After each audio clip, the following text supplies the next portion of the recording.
Welcome back to the Guitar Reliquary. No, I don't have any other shirts.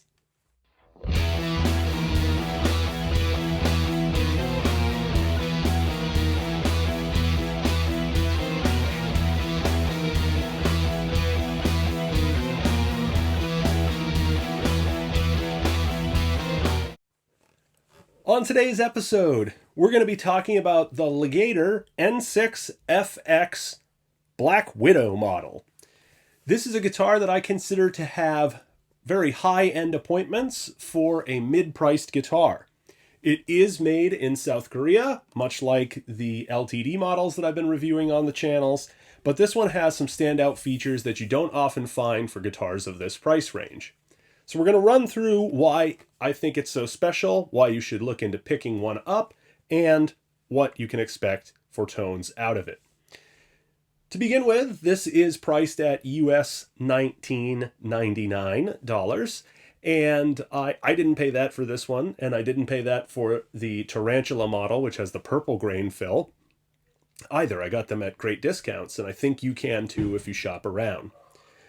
But when we're considering our Legator guitars here, we're really looking at some premium features. And those features start with an ash body. Mine has a two-piece ash body with a seam running down the center.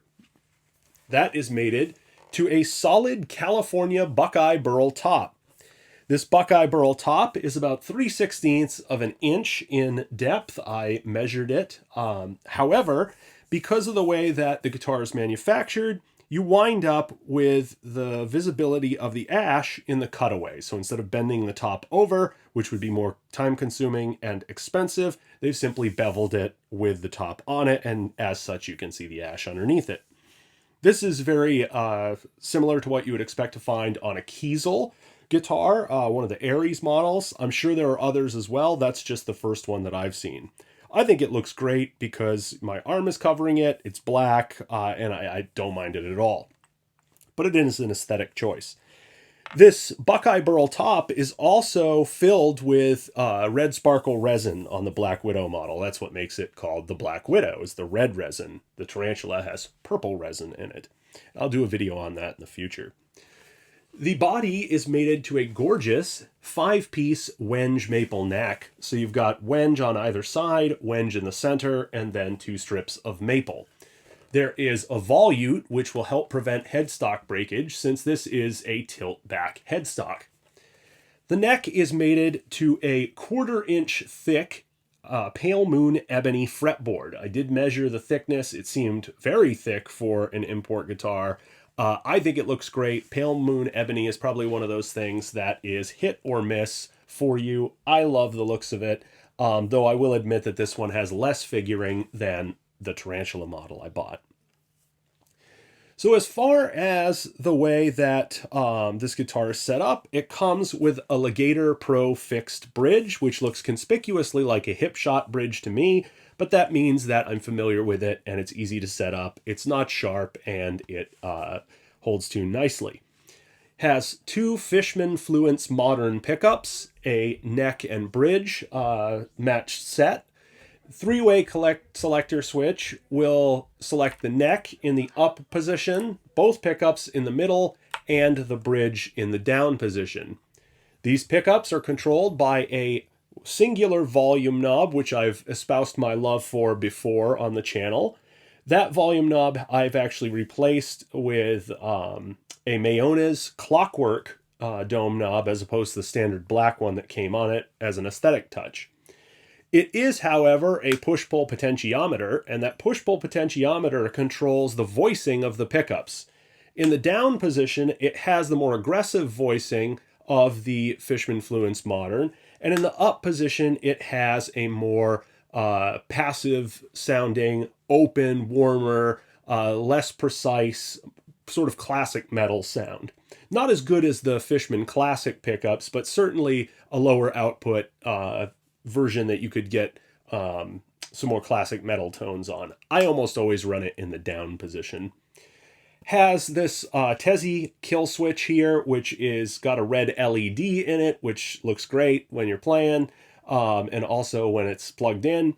and it's very high quality construction. It's just a momentary switch. I like it a lot better than the Van Halen arcade style switches. Moving to the neck, before moving to the neck, the pickup battery is found in the back in a quick change battery pack, which I think all guitars should come standard with that have active pickups. Now moving on to the neck, we start with a wheel adjust truss rod at the butt of the neck, which I think every guitar should come standard with. It is a two-way truss rod, so you can move to put bow in or take bow out, which I love. The guitar's fretboard is 16-inch radius. That 16-inch radius is similar to Ibanez, Mayones, and some other flatter radii necks, so you really get that speed playability, nice low action. Has 24 what Legator calls medium jumbo frets that are stainless steel. I measured them, and they're more akin to a 57-110 Jescar fret in terms of their size. So anybody that's expecting a Gibson-style medium jumbo fret will be disappointed. These are quite large frets. They're what I would consider to be jumbo frets, not medium jumbo. It has lumen lay inlaid offset dots, and I'll try to get a picture of those dots lit up with the UV light, with the black light, so that you can see how well they light up. Has also lumen lay side dots on the side of the neck, and those are installed well. They're not in that mountain range sort of way that some import guitars can be installed. It is a multi-scale guitar, obviously, so on the high E, it has a 25.5-inch scale length, and on the low E, it has a 27-inch scale length. And that's a less extreme fan than the Ormsby guitars, which have a 27.5-inch low E scale length. I find this more comfortable to play because the fan isn't quite as extreme.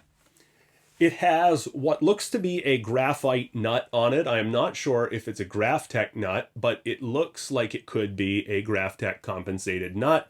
Certainly when you file it, it gives the consistency of graphite rather than plastic. The headstock has a slab of that same California Buckeye burl matching to the body. It is still fairly thick. I'm not sure it's quite the 3/16 inch, but it's thicker than, say, a veneer like you'd expect on a Gibson. Beautiful mother of pearl Legator headstock inlay, and then of course 6 Legator Pro locking tuners. I have fitted mine with D'Addario strap locks, or D'Addario strap locks, as one viewer pointed out. I have the annoying habit of calling it D'Addario from my childhood, but D'Addario, regardless. Beyond that, I've got it strung with 10s, which is what they come standard with, and it's intonated beautifully. It plays wonderfully, nice low action. I love that you can drop tune with it with lighter gauge strings because of the increased tension of the 27-inch scale on the low side. I probably will set one of them up in drop C or drop B at some point just for fun to have kicking around. So I think I've covered everything about this guitar. It is a phenomenal guitar. I can't recommend it enough, especially if you can get a deal on it. For now, let's check out the demo and see what tones are available.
All right, folks, I hope you enjoyed my uncontrolled and uninhibited use of the kill switch in the demo.